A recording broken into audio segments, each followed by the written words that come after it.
রাষ্ট্রীয় বিহারী সমাজ গত 12ই জানুয়ারি তাদের বিহারী সেবা শিবির থেকে স্বামী বিবেকানন্দের জন্মদিন উদযাপন করলেন আগত তীর্থযাত্রীদের মধ্যে শীত বস্ত্র রূপে কম্বল উপহার দিয়ে। প্রত্যেক বছরের মতন এবছরও তারা এই দিনটি উদযাপন করে এইভাবে।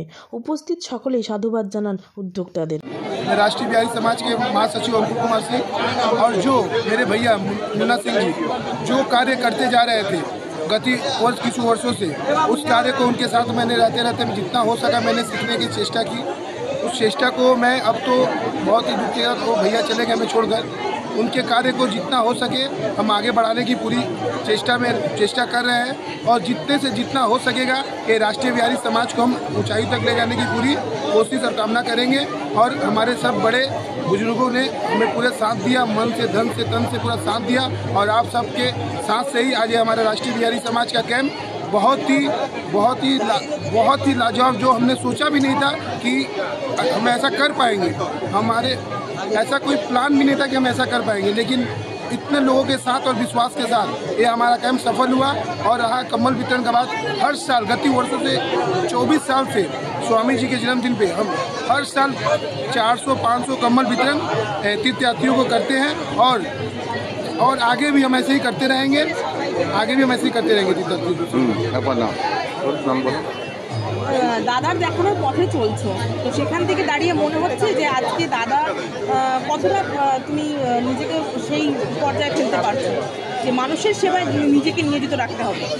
দাদা যে কাজটা করতো অত তো আমি করতে পারবো না, কোনোদিন করতে পারবো না। আমি পুরো চেষ্টা করব দাদা পর্যন্ত একটু কিছু যাই, আমি দাদা পর্যন্ত কিছু করে দেখিয়ে দিই। আজকে কতজনকে কম্বল বিতরণ করতে পারলে?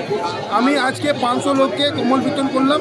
আমরা যত তীর্থযাত্রী আছে তো আমাদের এখানে অনেক লাখ, এখানে আমরা 500 লোককে দিলাম। আর কালকে আমরা যত সাধু আছে আমাদের এই মেলা প্রাঙ্গণে ওনাদেরকে ধুতি দেওয়া হবে আমাদের রাষ্ট্রীয় বিহাरी समाज দিয়ে। তোমার নাম?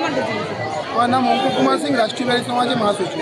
लेकिन वो जो काम जैसे करते आ रहे हैं उस काम को हम और आगे उसी तरह से अच्छे से करते हुए आगे बढ़ें, अच्छे से सब लोग जाएं, अच्छे से आए। हम लोग के लिए भी वहाँ से प्रार्थना करें कि हम लोग इस कैंप के और आगे अगले साल और अच्छे से इस कैंप का आयोजन कर सकें और हम लोग को और अच्छा सुविधा प्रदान कर सकें, मेडिकल, रहने का, खाने का, आना जाना, इससे अच्छा ही हम लोग और अगले साल बेहतर उपाय कर सकें। বছর দাদা থেকে এই ক্যাম্পটির শুধু দেখাশোনা করা বা এটা সঞ্চালনা করে যাকে বলা হয় একদম হেড অফ দ্য ডিপার্টমেন্ট, সে নেই আজকে দিনে দাঁড়িয়ে।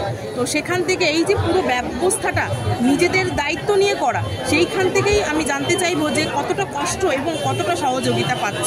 দেখুন, নিশ্চিতভাবে তিনি যেভাবে পুরো জিনিসটা গুছিয়ে করতেন এবং আজকে বৌদি বা আমরা সবাই আমরা যারা কার্যকর্তারা আছি আমরা হয়তো অনেকে চিনিও না ব্যক্তিগতভাবে নাম করে, কিন্তু আমি মনে করি মুন্নাদা মনীন্দ্র সিং এই আমাদের মধ্যে নেই, কিন্তু এই ক্যাম্পে যখন চারিদিকে তাকাই, যে কোনো বাসের দিকে বা লাইটের দিকে যখন চোখ যায় বা ছোটো থেকে ছোটো জিনিস যখন আমরা দেখি, এই অল্পিনটা করে এখানে ফোটানো আছে, তখন মনে পড়ে যে মুন্নাদা 6 বার করে কী করে বলতো।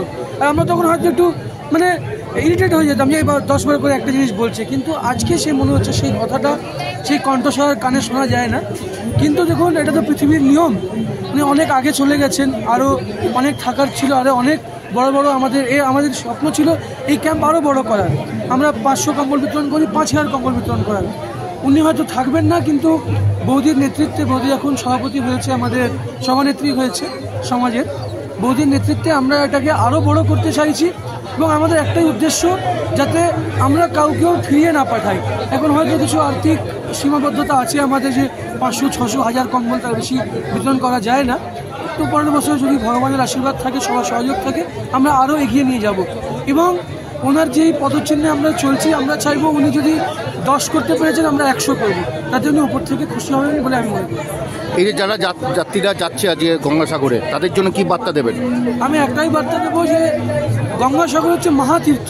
আমরা বলি এখন প্রয়াগরাজে কুম্ভ মেলাও চলছে, আপনারা সেটাও কভার করেছেন আপনাদের পোর্টালে। কুম্ভ মেলাতে যেরকম ভিড় হয় 144 বছরে একবার, 12 বছরে একবার, আমাদের কিন্তু এই ভিড় প্রত্যেক বছর। এবং পশ্চিমবঙ্গ সরকার যেভাবে সহযোগ এখান থেকে শুরু করে কপিল মুনির আশ্রম পর্যন্ত করেছে, সবাইকে শুভেচ্ছা শুভকামনা।